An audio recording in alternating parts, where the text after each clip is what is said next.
బ్యాంకాక్లో 8 మంది ప్రాణాలు కోల్పోగా 9 మంది గాయపడ్డారు. భూకంప ధాటికి నిర్మాణంలో ఉన్న హైరైజ్ భవనం ఒకటి కుప్పకూలింది. ఈ ఘటనలో 100 మందికి పైగా గల్లంతయ్యారు. తొలి భూకంపం ధాటికి మయన్మార్లో 144 మంది మృతి చెందగా 732 మంది గాయపడ్డారు.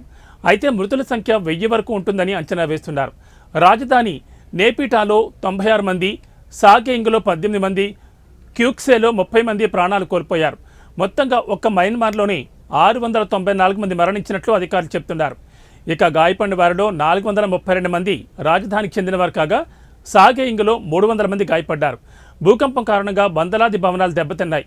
అంతర్జాతీయ సమాజం తమకు సాయం అందించాలని Myanmar administration council chairman senior general Min Aung Hlaing కోరారు.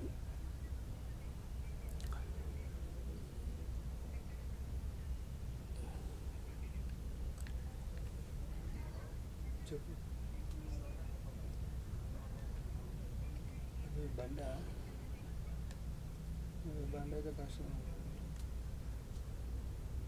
ఒక్కరిని వేస్తాను